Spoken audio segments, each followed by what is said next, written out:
Senior Senator from Illinois. I ask consent that quorum call be suspended. Without objection. Madam President, last week the Senate Judiciary Committee, which I chair, held its hearing on the nomination of Judge Ketanji Brown Jackson to serve as Associate Justice of the U.S. Supreme Court. It was an opportunity to learn a lot about her qualifications, her experience, her approach to cases, her judicial temperament, and her temperament before the committee.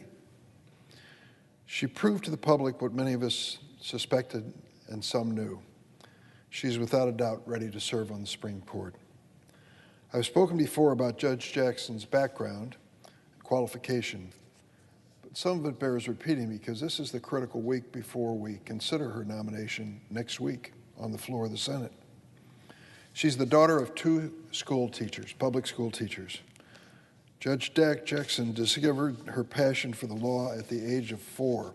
You see, her dad decided that to give up teaching, he had another profession in mind. He was going to become a lawyer. And so he would sit at the kitchen table with his law books all stacked up. And Judge Jackson, at the age of 4, would gather her coloring books and sit next to her daddy. She was going to study too. She believes that might have been the first time that she thought seriously about becoming a lawyer. After graduating from public high school in Miami, she had distinguished herself as president of the student body and as the lead on the high school speech and debate team. She competed nationally, successfully, and visited the campus of Harvard University. She loved it. She decided she was going to apply to go to school there.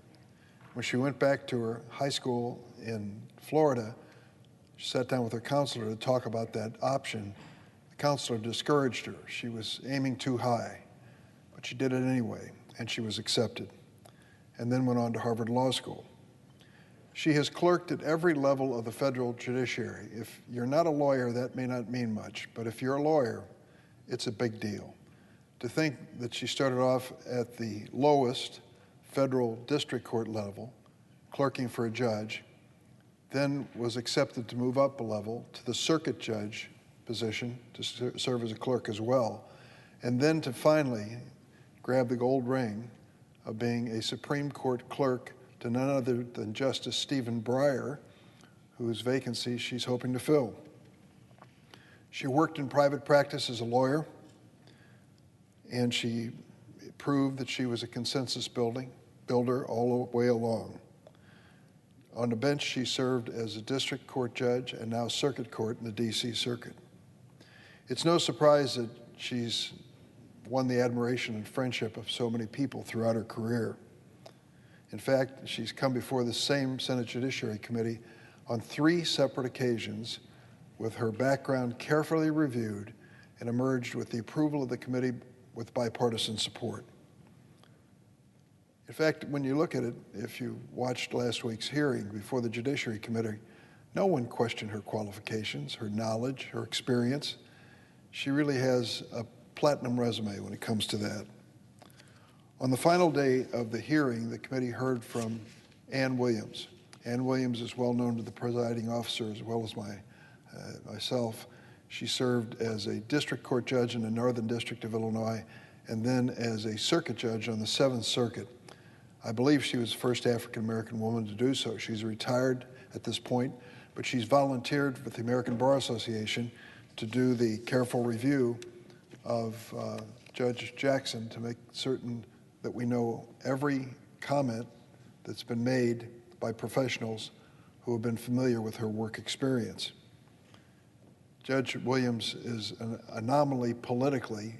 Those who are looking for evidence of whether she's Democrat or Republican, she was initially appointed to the district court by President Reagan and then to the circuit court by President Clinton, a bipartisan nominee all the way. She came to report to the committee that Judge Ketanji Brown Jackson, who had been reviewed with careful personal interviews of 250 separate individuals in her legal career, had emerged unanimously well qualified to serve on the Supreme Court. Judge Williams said that in interviewing these lawyers and judges, they asked the hard questions, the ones that you can ask in confidence and in private, and the answers were all the same. Judge Jackson has a career that has distinguished her as outstanding, excellent, superior, superb. The list of accolades went on and on. The ABA found that Judge Jackson has a sterling reputation for thoughtfulness and collegiality and exceptional competence.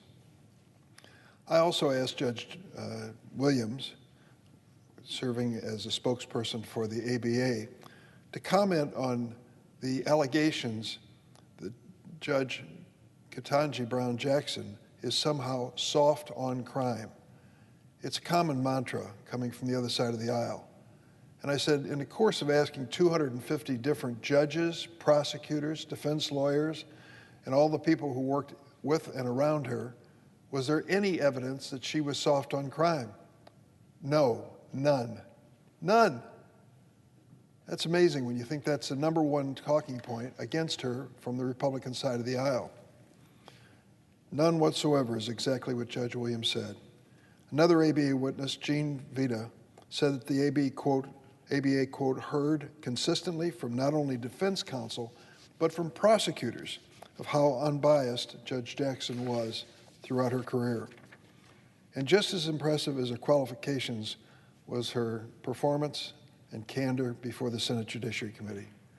You ask her a question about stare decisis, she'll start by responding by defining it in plain English, just to make sure everybody at home, lawyer or non-lawyer, can follow along. She expresses her thinking with surgeon-like precision, which I'm sure her husband, Dr. Patrick Johnson, who is an actual surgeon at Georgetown University Hospital, deeply admires. Clarity and impartiality. That is Judge Jackson. During the hearing, several of my colleagues asked her to describe her judicial philosophy. Pick a label. Are you an originalist? Are you a textualist? Are you a liberal? Are you a conservative? Previous Supreme Court nominees like Chief Justice Roberts have said they do not have, quote, an overarching judicial philosophy that they bring to a case. That was a good enough answer for many Republicans if it was given by Chief Justice Roberts or Justice Amy Coney Barrett. But they've complained now that she just won't come up and admit to a label. She did the one better. She gave us a thorough step-by-step explanation of how she decided a case, every case. And she has some 580 separate written opinions. You don't need an electron microscope to find this judge's judicial philosophy. She's written it down and published it over and over and over again. She established her independence, she says, by, quote, clearing her mind of any preconceived notions when she gets a case, sets aside her personal views, evaluates the facts, listens to the arguments, then she interprets and applies the law, keeping in mind the limits of judicial authority.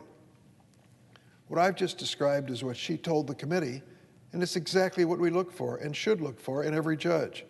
I can't recall ever hearing a nominee give such a clear and thorough explanation of their approach to deciding a case. And Judge Jackson's even-handed record on so many different issues, criminal law, labor relations, executive powers, shows that it works. Finally, the Judiciary Committee hearing allowed the public to observe Judge Jackson's incredible judicial temperament.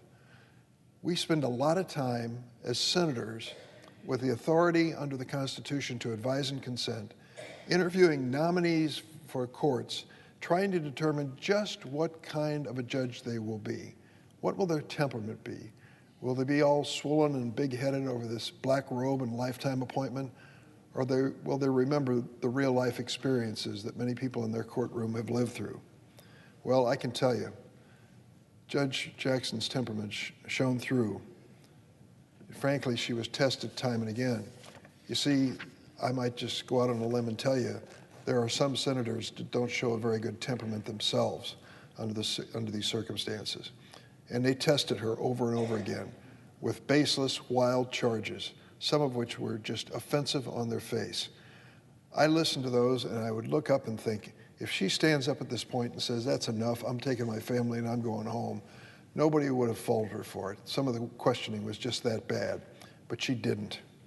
My Republican colleagues promised a fair and respectful hearing. The majority of them, starting with Senator Grassley, did just that, and I commended them for it today in the committee. They set an example of a minority party with a Supreme Court nominee and how the questioning should come down.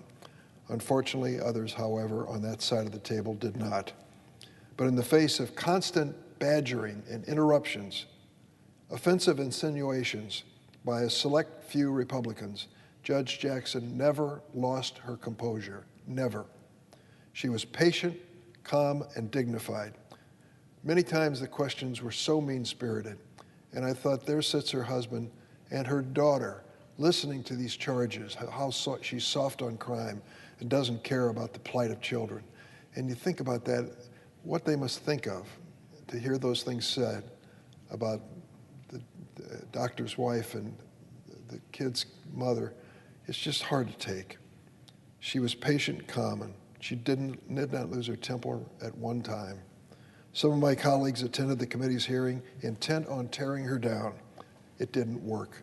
Instead, she showed America that she can rise to any challenge as a justice on the Supreme Court. And despite some of my colleagues' behavior in the committee hearings, last week was an inspiration for so many people across this country.